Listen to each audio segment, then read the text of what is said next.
जय हिंद दोस्तों। स्वागत है आपका हमारा यूट्यूब चैनल मनोज RJR पे। तो इसके हम पहले दो वीडियो में अग्निवीर 2022 का जो मैथ का क्वेश्चन था सब करा दिए थे। आइए अब जो रीजनिंग के 5 क्वेश्चंस आते हैं उसको इस वीडियो में डिस्कस कर रहे हैं। ठीक, तो चलिए देखिए पहला क्वेश्चन आप लोग के स्क्रीन पे देख रहा होगा।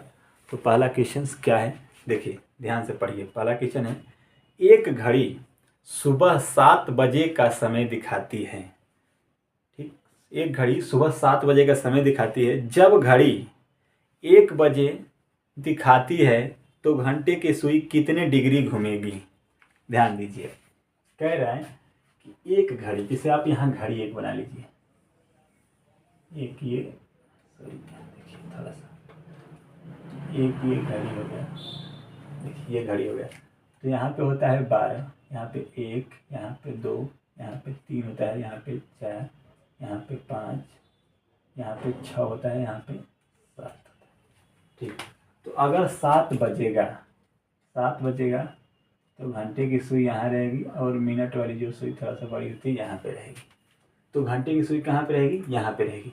जब ये घड़ी 1 बजाएगी तो घंटे वाली सुई कहाँ पे चली जाएगी, यहाँ पे चली जाएगी, और मिनट वाली सुई तो वहीं पे रहेगी। यानी देखिए यहाँ से लेकर के इतना घूमेगी, यानी पूरा इतना घूमेगी।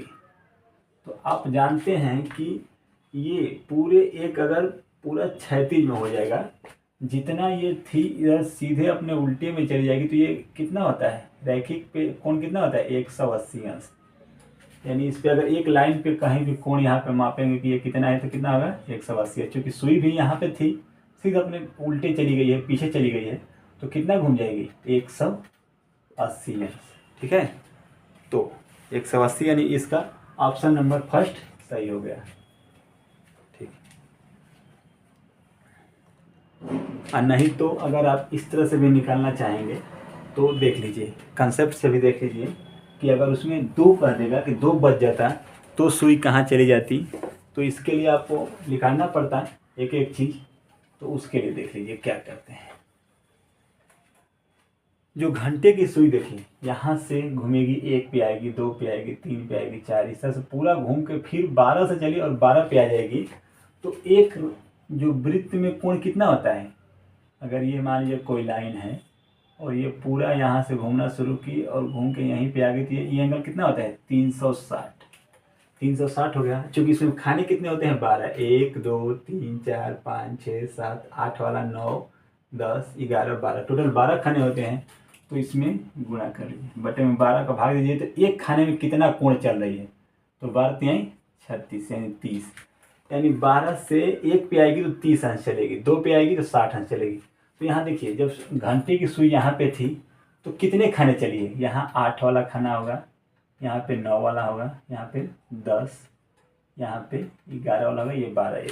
तो देखिए कितने खाना चले, यहाँ पे थी सुई, 1 खाना, 2 खाना, 3 4 5 6, यानी 6 खाने चली है। तो 6 खाना हो गया, एक खाने में कितना अंश का कोण बन रहा है, 30 अंश का। तो 36 18 180। ध्यान दीजिए, अगर ये 2 पे कहेगा तो 7 खाने चली होती, तो 70 के 21 यानी 210। ठीक, तो ध्यान दीजिएगा, ये देखिएगा क्वेश्चन देखिए आप। वह संख्या युग्म समूह का चयन कीजिए जो अन्य 3 से भिन्न है। पहला ऑप्शन है 15 संबंधे 5, 32 संबंधे 2, 42 संबंधे 4 और 36 संबंधे 6। तो ध्यान दीजिए, ये जो चारों ऑप्शन हैं इसमें देख रहे होंगे आप, पहला है 15 5, तो कट रहा है कि नहीं, 5 से 15 कट जा रहा है। ठीक, यानी ये है 15 5, 32 2, 42 4, 36, यही 4 ऑप्शन दिया है। तो 15 में करेंगे तो 3 बार में ये 15 कट जाएगा, 3 बार में ये भी 16 बार में कट जाएगा, ये भी 6 बार में कट जाएगा। लेकिन ये 42 में 4 का भाग देंगे, पूरा पूरी नहीं कटेगा। तो ये तीसरा वाला ऑप्शन सही है, यानी ये भिन्न है। ये तीनों अपने बड़े वाले से कट जा रहे हैं, ये यानी बड़ा वाला इससे कट जा रहा है, 15 से 5 कट जा रहा है, सॉरी 15 5 से कट जा रहा है, 32 2 से कट जा रहा है, 36 6 से कट जा रहा है, लेकिन 42 4 से नहीं कट रहा है। तो ये क्या है? ये भिन्न है। ठीक, कभी भी भिन्न वाला आएगा तो हम यही देखेंगे कि चारों ऑप्शन में ऐसा कौन सा ऑप्शन है जो अन्य 3 से भिन्न है, यानी 3 में जो क्रिया हो रहा है उस वाले में नहीं हो रहा है, तो वही वाला क्या हो जाएगा। ठीक, तो तीसरा क्वेश्चन देखिए, आपके स्क्रीन पे दिख रहा होगा। कह रहा है कि पुरुष को महिला के रूप में कूटबद्ध किया गया, महिला को लड़की के रूप में कूटबद्ध किया गया, लड़की को लड़का के रूप में कूटबद्ध किया गया तथा लड़के को कार्यकर्ता के रूप में कूटबद्ध किया गया है। फिर 6 वर्ष की महिला डैश को रूप में कूटबद्ध किया गया है। यह ऑप्शन बताना है कि जो 6 वर्ष की महिला है। तो पहले ऐसे क्वेश्चन जब भी आएंगे, ये बहुत इंपॉर्टेंट क्वेश्चन है और बहुत आसान है। इसमें सबसे लास्ट में जाएंगे कि क्या कह रहा है, तो 6 वर्ष की महिला, यानी सबसे लास्ट में जाएंगे तो लिख रहा है कि 6 वर्ष की महिला। ठीक, तो आप बताइए कि 6 वर्ष की कोई महिला क्या होगी। 6 वर्ष की महिला लड़की तो होगी, 6 वर्ष की लड़की ना होती है, महिला थोड़ी होती है। 6 वर्ष की जो महिला है क्या है? लड़की है। तो अब हम देख लिए कि जो 6 वर्ष की महिला कह रहा था वो क्या है? लड़की है। ठीक, सबसे पहले लास्ट में जाएंगे क्या कह रहा है, तो 6 वर्ष की महिला। तो 6 वर्ष की महिला हम लड़की निकाल लिए। अब देखेंगे कि लड़की को किस रूप में कूटबद्ध किया गया है। तो इसमें आप क्वेश्चन से क्या बता रहा है कि लड़की को लड़का के रूप में कूटबद्ध किया गया है।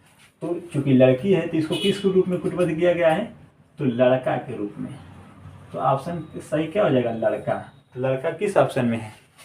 लड़का चौथे ऑप्शन में है। तो यानी जो 6 वर्ष की महिला लड़की होगी तो लड़की को किस में कूटबद्ध किया गया है? लड़का में। तो यानी ऑप्शन नंबर 4 सही है। ठीक, देखिए अगला क्वेश्चन ध्यान से देखिएगा। लिख रहा है कि श्रृंखला 3 5 7 9 11 में बेजोड़ संख्या ज्ञात कीजिए। कह रहा है कि 3 5 7 9 11 में कौन सी ऐसी संख्या, हम क्या बता रहे थे कि जब भी बेजोड़ बेमेल पूछे तो आप ये देखेंगे कि जो संख्या दी गई है उसमें ऐसी कौन सी संख्या है जो और 3 में फॉलो कर रहा है वो नियम, लेकिन उस वाले में नहीं कर रहा है। तो आप लोग ऐसे देखेंगे, कहेंगे कि तीनों ये चारों विषम संख्या है, तो अलग कहाँ है? ये भी विषम है, ये भी विषम है, ये भी विषम है, ये भी विषम है, ये भी विषम है। लेकिन ध्यान दीजिए, ये 3 5 7 11, 3 5 7 11 क्या है? अभाज्य संख्या है। देखिए 3 संख्याएं होती हैं, ये 3 को जानना बहुत जरूरी है आप लोगों को। सम, विषम और अभाज्य, ये जान लीजिए, ये हमेशा पूछेगा। अब बहुत आसान क्वेश्चन होता है। तो सम संख्या उसको बोलते हैं जो 2 से कट जाए। सम संख्या उसको बोलते हैं जो 2 से कट जाए, यानी क्या? 2 4 6 8 10 यानी जो 2 से कट जाएगी उसको सम संख्या बोलेंगे। जो 2 से नहीं कटेगी उसको विषम संख्या बोलेंगे। जैसे 3 5 7 9 11 13, ये सब क्या है? विषम संख्या है। लेकिन वह संख्या जो सिर्फ अपने से कटे और 1 से कटे उसको अभाज्य संख्या बोलते हैं। जैसे ये 9 है, 9 3 से कट जा रहा है तो ये विषम तो है लेकिन अभाज्य नहीं है। तो अभाज्य कौन होगी? जो अपने से कटेगी या फिर 1 से कटेगी। यानी क्या? 1 हो गया, 3 हो गया, 5 हो गया, 7 हो गया, 9 नहीं, 9 3 से कट जाएगा, 11 हो गया, 13 हो गया, 15 नहीं, 15 भी 3 से कट जाएगा, 5 से भी कट जाएगा, तो 15 अभाज्य नहीं होगा, 17 हो जाएगा, 17 19। यानी वह संख्या जो अपने से कटे या फिर 1 से कटे उसको अभाज्य बोलते हैं। जो 2 से कट जाए उसको सम संख्या बोलते हैं। और जो दो से न कटे उसको क्या बोलेंगे? विषम संख्या बोलेंगे। तो ध्यान दीजिए, तो 3 5 7 11 ये तो क्या है? अभाज्य संख्या है। लेकिन 9 विषम संख्या है लेकिन अभाज्य संख्या नहीं है। तो ये बेमेल क्या हो गया? 9 हो गया। यानी ऑप्शन नंबर क्या सही है? 3 सही है। ऑप्शन नंबर तीसरा क्या है? सही है। अब देखिए लास्ट केस, देखिए लास्ट और 5वां नंबर देखिए, ये रक्त संबंध का है। रक्त संबंध बहुत इंपॉर्टेंट चैप्टर है। हर पेपर में आपको एक क्वेश्चन मिल जाएगा। तो हम कल रक्त संबंध का वीडियो बना करके डालेंगे, आप लोग देख लीजिएगा, उससे आप लोग को पूरा क्लियर हो जाएगा कि रक्त संबंध का क्वेश्चन कैसे लगाते हैं। लेकिन इसको पहले देख लीजिए क्या कह रहा है। कह रहा है कि एक सज्जन की ओर इशारा करते हुए दिनेश ने कहा, उसका इकलौता भाई मेरे पुत्री के पिता का पिता है। सज्जन दिनेश से किस प्रकार संबंधित है। ध्यान दीजिए, ये दो लोग हैं। पहले ऐसे क्वेश्चन में क्या करेंगे, एक क्या कौन है, सज्जन है। तो सज्जन है एक, चलिए यहाँ लिख लीजिए सज्जन, और एक कौन है, दिनेश। कौन कौन किसको, ये देखिए इसके ओर इशारा करते हुए कौन कर रहा है, दिनेश कर रहा है। ठीक, तो ये दो लोग हो गए, दोनों लोग को लिख लेंगे, बहुत ही इंपॉर्टेंट है। चलो थोड़ा सा इसको इधर ले लेते हैं। ये हो गया सज्जन और ये हो गया दिनेश। ठीक, दोनों ले लेंगे। अब देखिए क्या कह रहे हैं। दिनेश ने कहा उसका इकलौता भाई, यानी किसका भाई, सज्जन का भाई। तो देखिए अब भाई के लिए बराबर में, जैसे भाई के लिए इसके अगल बगल, भाई बहन के लिए बराबर में, पिता रहेगा तो एक पीढ़ी ऊपर के लिए एक पीढ़ी ऊपर रखेंगे, दादा रहेगा तो उसके एक पीढ़ी ऊपर, पुत्र या पुत्री रहेंगे तो उसके एक पीढ़ी नीचे। हम जब पूरा ब्लड रिलेशन आपको समझाएंगे तो उसमें क्लियर हो जाएगा कि कैसे लगाया जाता है। फिलहाल देख लीजिए, तो उसका भाई है, तो जहाँ अगर पुरुष रहेगा वहाँ प्लस ले लेंगे, तो ये सज्जन का ये क्या हो गया, भाई हो गया। तो कह रहा है उसका भाई, तो हो गया ठीक। अब सज्जन से काम खत्म हो गया। अब क्या कर रहा है, मेरे, यानी दिनेश कह रहा है मेरे पुत्री, तो यानी पुत्री हम बताए थे कि नीचे हो जाएगा, लेकिन महिला है तो माइनस कर देंगे। तो मेरी